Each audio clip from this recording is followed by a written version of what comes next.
Do you have trouble creating depth in your Minecraft build? If so, keep on watching. Here starting off we have just a simple, no detailed cube. Someone that's just started playing makes something that looks a little bit like this.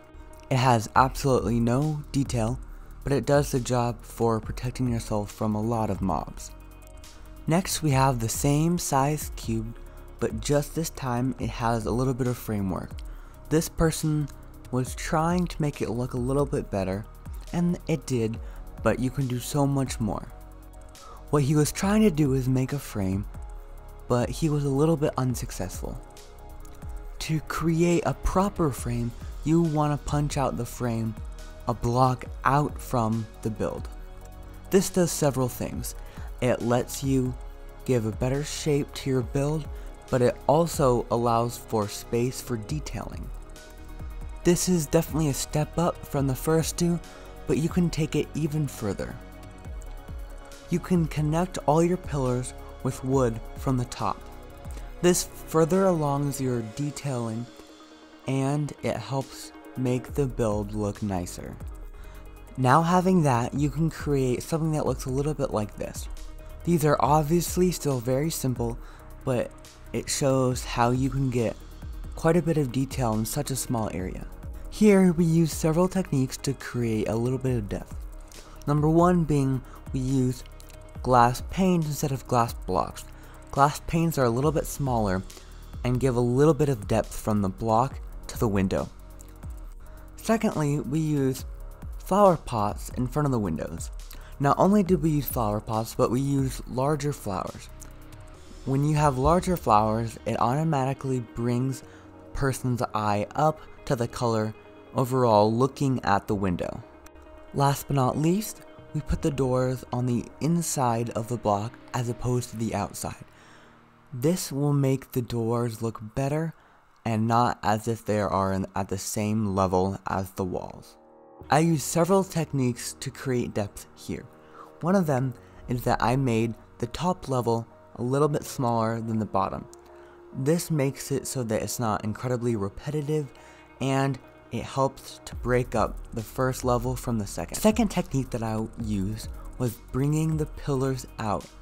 I used pillars on the top and the first floor, as you can see here. This helps to frame the build, but it also allows for a deck or peninsula. This is good because it can allow for other things such as a patio, or in this case, a walkway. Alrighty, now I'm going to move on to something a little bit more obvious. Here, I use detailed windows to create depth. Not only did I detail them nicely, but I also make sure that I broke them in several blocks. I also used a variety of stairs and slabs to create archways that are layered. This layering effect is great for creating depth in your builds. Last of all, we're going to move on to something that you probably saw right when I showed the build. Here, I actually made a trim going around the tops of each floor. This really helps to define each level, but it also brings it out, creating nice depth and visuals to your build. Now we are going to be moving on to an even more advanced creating depth technique.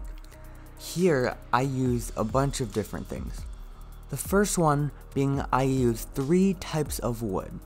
The advantage of this is that they have the same texture. With the same texture, we can do several things. First, we can layer them on top of each other. This makes it so that you can create effects such as one here. Since they are different colors, it doesn't all look exactly the same, but it gives nice depth and creates a very well-rounded shape for the build. As you can see right here, you can see that there are 4 types of wood, all right in one area, oak being used twice. Here we have spruce, oak, and dark oak. Like I mentioned before, you can layer the different types of wood to create a nice effect. They go well together, but don't blend together completely until the point that they're not noticeably different. Alrighty, now it's time to move on to another aspect of detail. Here we're going to be looking at the shape of the roof. This roof is not your traditional start from larger and go thinner. This is more stylistic. We started with a rectangle as the base where you can see the red, and we also used the same technique with the wood logs, but instead of stopping the roof at the first level, we just kept it ongoing to the top, but made the roof come out from here. In this instance, this is not necessarily the roof. We made a shape coming out, and it creates a lot of fun visual aspects. Instead of just having it come one linear direction, we played around with it and had it go from the original place and branch out and swirl. This is very advanced, but it is extremely fun, and it creates this wonderful effect. Yay, now we get to move back to houses. One of the things that was missing from the little small houses on the other side of here is a roof. All of those were just an example of how you can use logs to create a little bit of depth, but now we're going to be focusing on the roof. The main thing, again, that we're going to be focusing on about the roof is its shape. Here is a really good example on why you should bring your roof out farther than your build and your walls of the house. This creates an effect that is very similar to those that are in real life. It makes it so that it frames the top of the build, and bringing it out just helps move your eyes along. Another thing that we can look at with this build is the different heights of roof. Here we have an X pattern. We have two small spokes at the bottom, this side, and then very similarly on the other side. But we have a larger roof at the top. This top roof is also the one that frames the front entrance, and it goes along to the back, having a back entrance. Creating two different heights of roof is very good for variety and differentiate. Because of this, we can now see that the roof levels are different, and it just looks nicer and more organic. One last thing to mention about the roof is its trim. Just like in real life, this roof has a trim.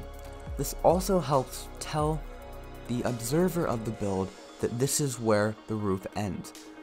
This makes it so they're not confused, and it creates a nice outline detail that creates depth because it pushes out using this different color to do so. Okay, now we're going to move on to something a bit different. We're going to be moving on to these stacked spheres. If you watched my previous video, you know that I used a lot of these in my build. One thing to really see of this build is that there are 3 circles. These circles are all different shapes, the largest one at the bottom and the smallest one being at the top. This creates an effect that is very nice for making this sort of idea of a roof again. Having the smallest one at the top makes it so when you see it from the top, you can look at all the other layers. It also creates this effect that the bottom one has the most structure holding up the rest of the build.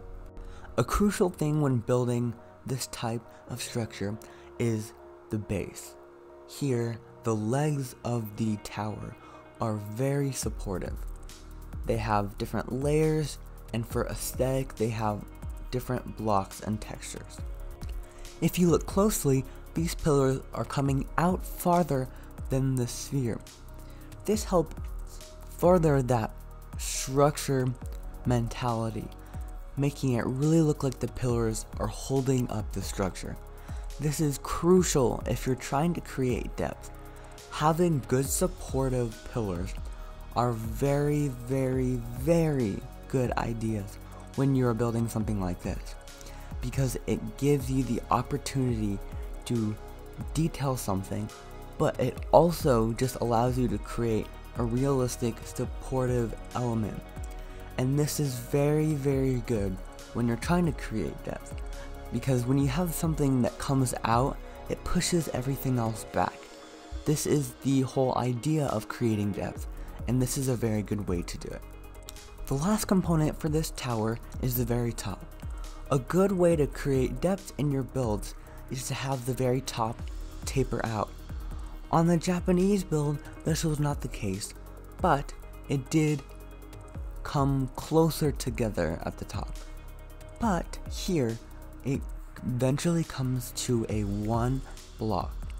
Again, having the base be the largest and the top one being the very smallest also helps with this tapering effect. Having a gradual shape difference is very important for this, and it really helps create a big variety of shapes. Having very large structural shapes at the bottom, having small shapes at the top. This creates very nice depth in your build, and is very important if you want to create a build like this that has a lot of depth. Now we're going to move on to something a little bit more meticulous. Here you can see that on the sphere, I detailed it with a little bit of stone bricks. This can be done in a variety of different ways, but I chose to do it like this for this build. The reason I did this is because without it, the sphere looks quite plain. Pushing a little bit of it in with these stone bricks is a really nice way to make the build look better, and also you can be really fun and do a bunch of different things with it.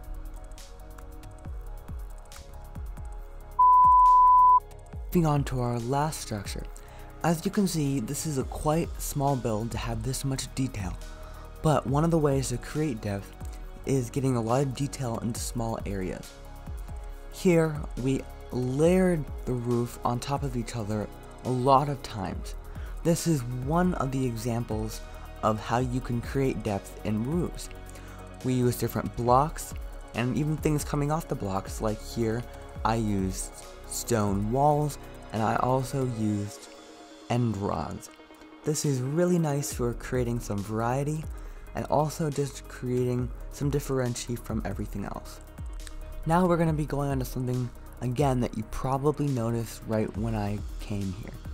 One of the things that looks really nice is the arch and the walkway.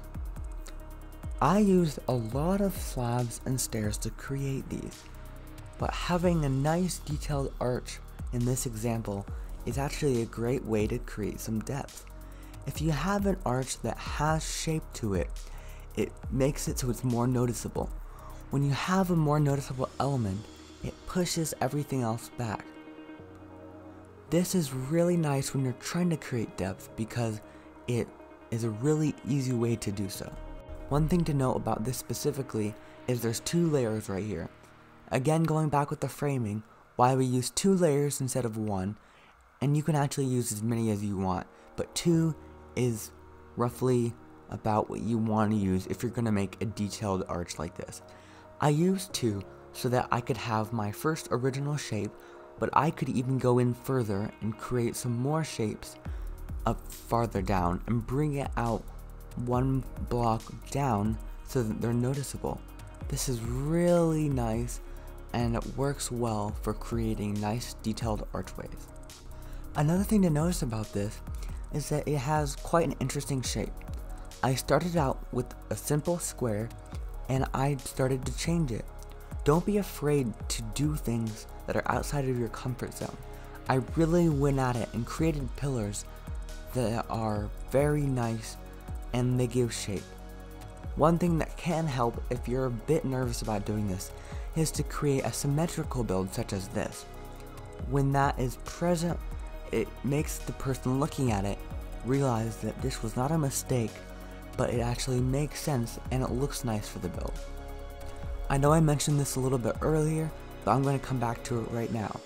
One of the things also to take note about this build is that even though the colors are different, they all work well, nice together. One thing that you want to do when coming up with a palette is make sure that you're using a block for detailing that has slabs and stairs. If you're playing in 1.13, that includes prismarine, but if not, you have options such as sandstone, wood, stone, all those things, and it just really helps. And another thing to take note about the palette is that you want complementary colors. Not necessarily the definition of complementary colors as if you're looking at a color wheel, but just think, do the colors look nice together? Here I use a lot of more neutral toned colors. This all helps to create a nice collaborative piece. If you have a block that sticks out and doesn't look particularly nice, you might want to change that. And another thing that you can do with a palette is have all the textures be different.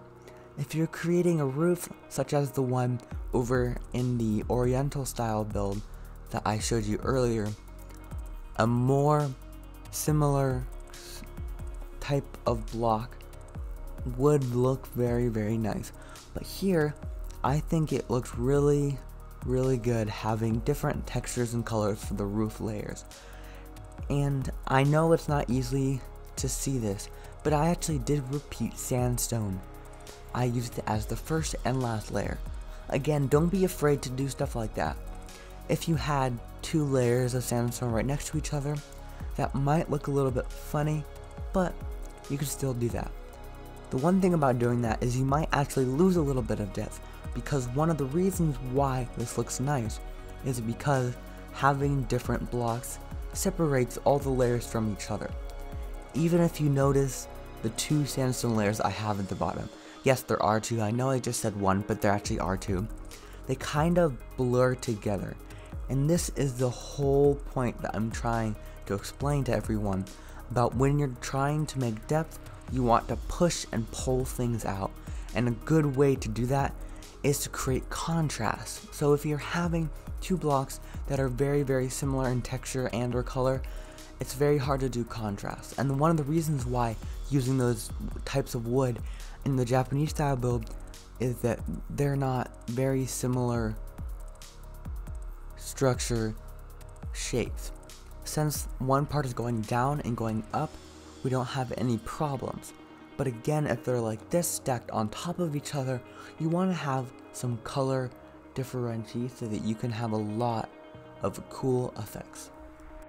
Alrighty, to recap, the 4 major things that we're looking at were variation, layers, color palette, and contrast. With these things, it'll be much easier for you to create depth for your builds. I really hope you guys enjoyed the video. Please like and subscribe to my channel. I would really appreciate it. I also really hope you got something out of this video. If you really liked something or want any questions answered about this topic or a lot of different topics about Minecraft in general, leave them down in the comments. I also wanted to thank everyone who helped me out with this video. If you're interested in the people that helped me out, look in the description because I will be crediting everyone down there. I really hope you guys enjoyed this video and have a wonderful day.